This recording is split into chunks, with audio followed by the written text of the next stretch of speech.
मतदान की महाकवरेज दूसरे चरण की आप देख रहे हैं बीपी गंगा पर। और एक बड़ी खबर के लिए रुख करेंगे ब्रेकिंग सेंटर हर्षा। 5 बजने में चंद मिनट का समय बाकी है और ऐसे में 1 ही घंटे का समय बाकी है। अब वोट डालने के लिए, मतदान का इस्तेमाल करने के लिए मात्र 1 घंटे का समय बाकी है। हम देख रहे हैं किस तरह से सुबह से लोग वहां पर पहुंच रहे हैं, लंबी कतारों में लग रहे हैं और अपने वोट का इस्तेमाल कर रहे हैं। हमने देखा किस तरीके से सुबह काफी लोग पहुंचे थे और लेकिन बीच में रफ्तार धीमी पड़ी, लेकिन शाम जैसे जैसे शाम होती चली गई, धूप ढलती चली गई, लोगों ने फिर से अपने मतदान का इस्तेमाल करना शुरू कर दिया। 38 जिलों में शाम 6 बजे तक मतदान हो सकेगा। जो लोग लाइन में लगे रहेंगे उनको मतदान करने का यहाँ पर मौका मिल पाएगा, लेकिन जो लोग नहीं पहुंचे हैं उनसे लगातार ये अपील की जा रही है कि अब भी 1 घंटे का समय बाकी है और ऐसे में अपने मतदान का इस्तेमाल करें। 7 निगम 95 नगर पालिका में यहाँ पर मतदान लगातार जारी है। 1 घंटे का समय बाकी है तो दूसरे चरण का मतदान है। 1 घंटे का समय बाकी है। 13 मई को ये रिजल्ट आएंगे।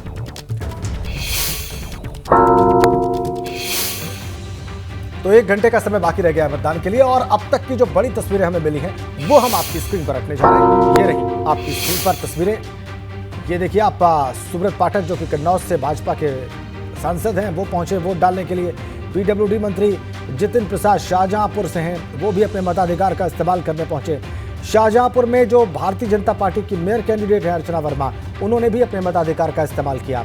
इसके अतिरिक्त अलीगढ़, कानपुर और गाजियाबाद में मतदाताओं ने अपने मताधिकार के इस्तेमाल किए। देखिए गाजियाबाद में मशहूर कवि कुमार विश्वास मतदान करने पहुंचे और ऐसे ही अलीगढ़ में और कुछ और स्थानों पर देखिए आप कैसे मतदान हुआ, चाहे वो चित्रकूट हो, चाहे गाजियाबाद हो या फिर शाहजहांपुर हो। इसके अलावा हमीरपुर और शाहजहांपुर में भी आप देखिए केंद्रीय मंत्री, सांसद, उत्तर प्रदेश सरकार के मंत्री, ये सभी मतदान करने पहुंचे अपने अपने क्षेत्रों में।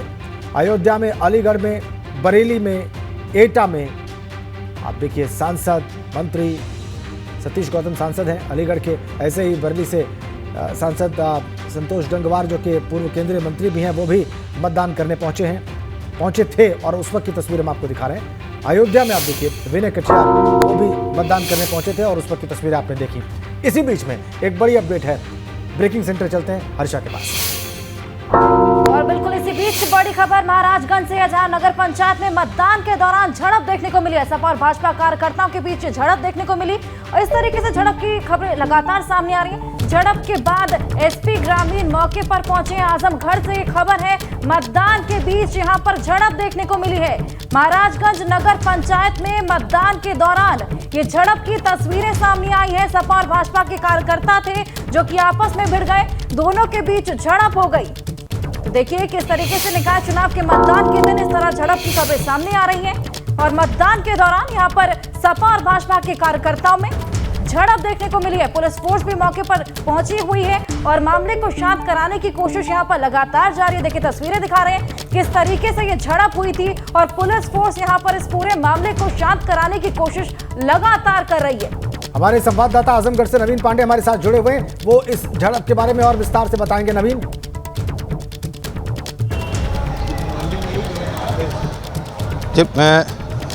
जी नवीन बताएं क्या हुआ है।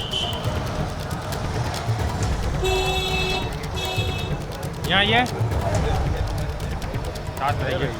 नवीन, आजमगढ़ में मतदान कैसा चल रहा है? क्या वहां पर कोई झड़प हुई है सपा और भाजपा कार्यकर्ताओं के बीच में? बता देना। जी राजन जी, एक बार आप सवाल दोहरा दें। मतदान के बारे में बताएं।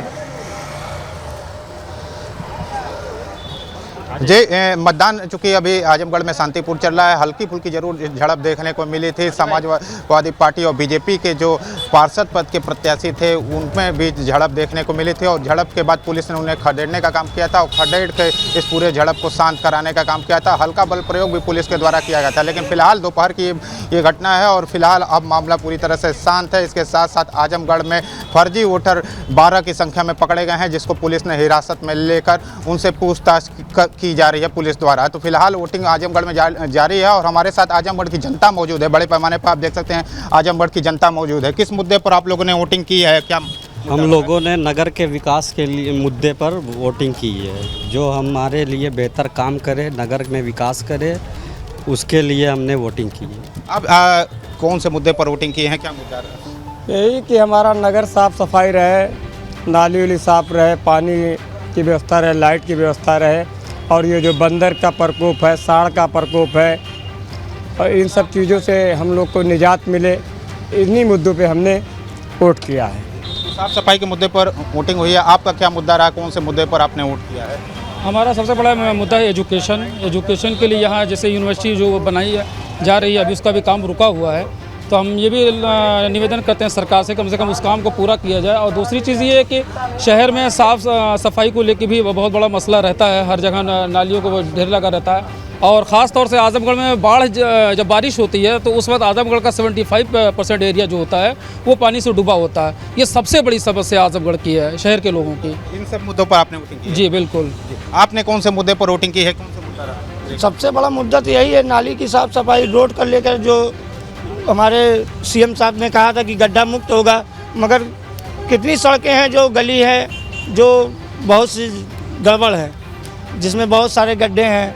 उन लोगों की मरम्मत के लिए सभासदी और ये चेयरमैनी का चुनाव बहुत ज़रूरी था, और ऐसे प्रत्याशी चुन के आए कि जो विकास करें और अपने गली मोहल्ले की साफ सफाई। मेन समस्या यही है, सड़क समस्या ये भी है। एक समस्या और है, आपकी चुनाव में हमारे मोहल्ले के वार्ड का बहुत सा वोट लिस्ट से नाम कट गया है। सबसे बड़ी समस्या ये समस्या सबसे बुरी है, क्योंकि पूरा घर का वार्ड नाम ही गायब है। एक समस्या सबसे बड़ी समस्या है। आप लोग कौन से मुद्दे पर वोट किए हैं, कौन से मुद्दे पर वोटिंग किया है? हम लोग एक ये चाहते हैं कि लोगों के यहाँ जो रोज़गार मिले और यहाँ का विकास हो, यहाँ की सुंदरीकरणियाँ हो, और यहाँ जो नालियाँ थी, सबसे बड़ी जो प्रॉब्लम है मच्छरों का आतंक, और जो गरीब परिवार के लोगों अपने घर को जालियाँ से नहीं मुन सकते, जो अमीर परिवार के लोगों वो बंदरों से अपनी हिफाजत कर ले रहे हैं, मगर गरीब बेचारा कैसे करेगा? बंदरों का बेहिसाब आतंक, हर चीज का आतंक यहाँ पर है। ठीक है। और खासकर आज मुसलमान बंदरों के आतंक की बात हो रही है, बहनों के साथ आप कौन से मुद्दे पर? और बड़ी खबर के लिए हम रुक करेंगे ब्रेकिंग सेंटर।